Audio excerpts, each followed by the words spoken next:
E pabesueshme, një ditë dy vëllezër po luanin në një park lokal thjesht duke u argëtuar. Pa pritur, një grua me një shamit të gjelbër në kokë u afrohet atyre. Ajo i ofron vëllait më të vogël disa karamele. Fëmia natyrisht pranon. Kush nuk i pëlqen karamelet?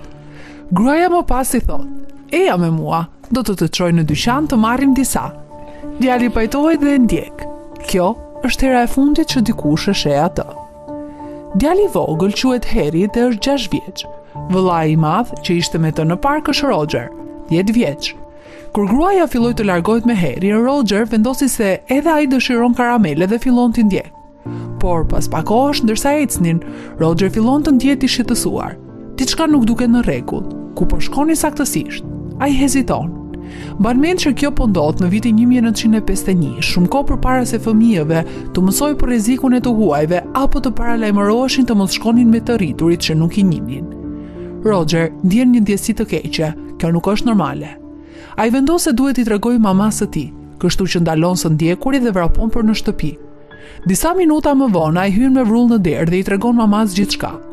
Nëna e tij, të cilën do ta quajmë thjesht mama, alarmohet menjëherë.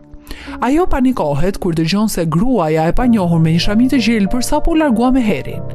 Pa humbur as një sekond, nxiton përsëri në park duke shpresuar ta gjej, por kur arrin atje, as Henry dhe as gruaja nuk gjenden gjëkundi. Ata janë zhdukur plotësisht.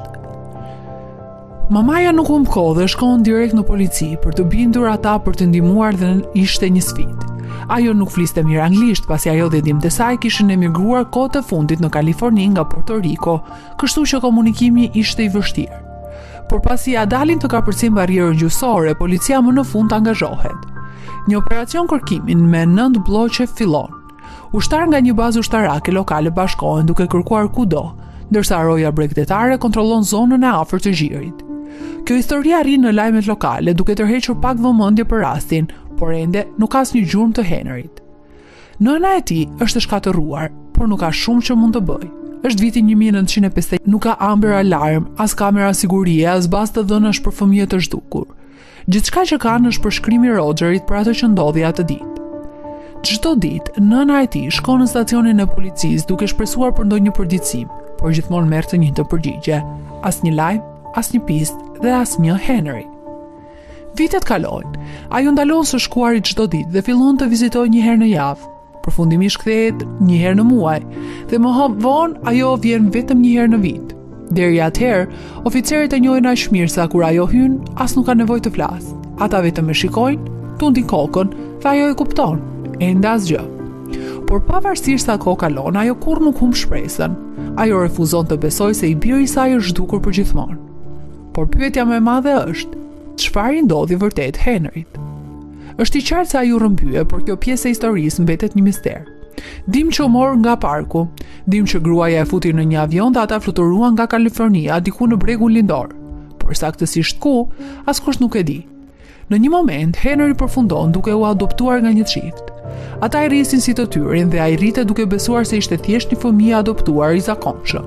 Ai nuk ka asnjë ide që në të vërtetë u vodh. Jeta e tij vazhdon si e kujdo tjetër. Henry rritet, më vonë i bashkohet marinsave dhe shërben në luftën e Vietnamit. Pas dislokimit të parë ai kthehet në shtëpi, por më pas shkon sërish në Vietnam për të luftuar përsëri. Përfundimisht ai kthehet përgjithmonë dhe fillon një kapitull të ri në jetë si zjarfikës. Ai martohet, ka fëmijë dhe ndërton familjen e tij. Ndërkohë në anën tjetër të vendit, nëna e tij ende nuk e ka humbur shpresën. Edhe pas dekadash ajo vazhdon të vizitojë stacionin e policisë rreth një herë në vit, vetëm për ta parë nëse ka ndonjë përditësim. Nuk ka kurrë, por pavarësisht kësaj, ajo kurrë nuk e lë kujtimin e Henryt të zbehet. Mban një foto të fëmijërisë së tij në shtëpi dhe mbart një artikull gazete për rrëmbimin e tij në portofol gjatë gjithë kohës. Vitet vazhdojnë të kalojnë. 54 vjet pas zhdukjes së Henryt, tani është viti 2005. Nëna e tij është 92 vjeç dhe fatkeqësisht ndorron jetë, pa ditur kurrë çfarë i ndodhi djalit të saj.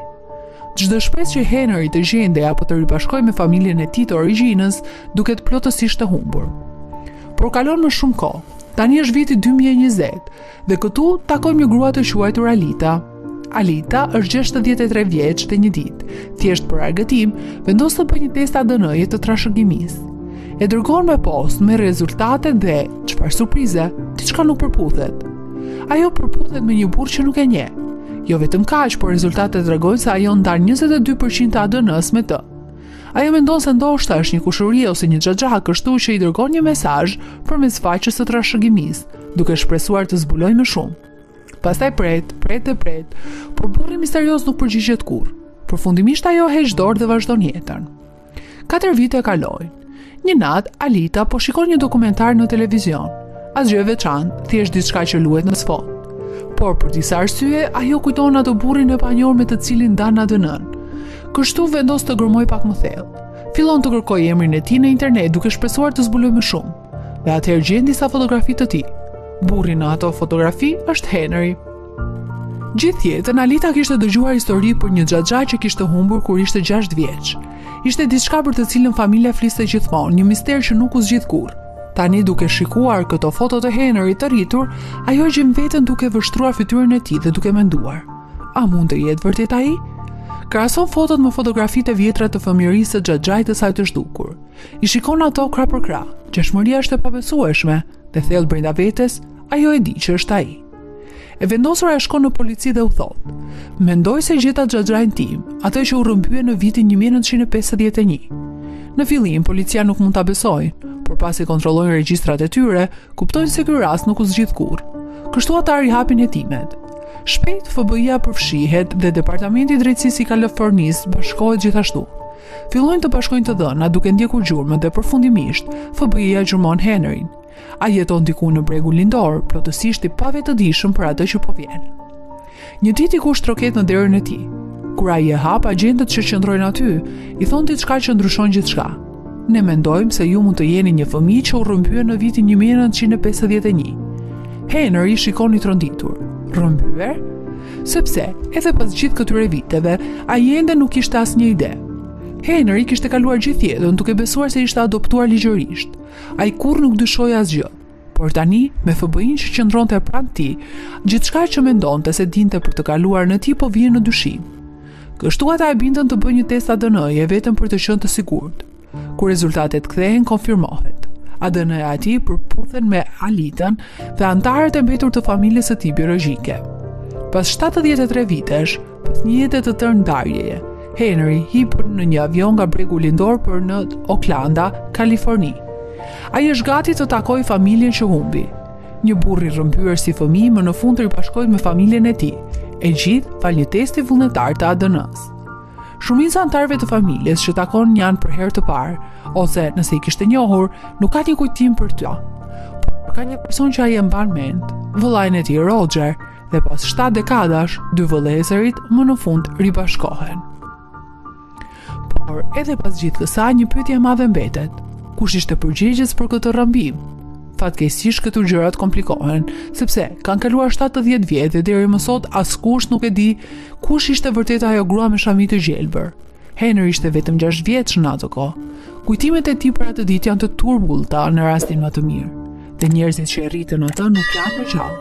Kështu në këtë pikë mund të mos e dim kurrë të vërtetën e plotë.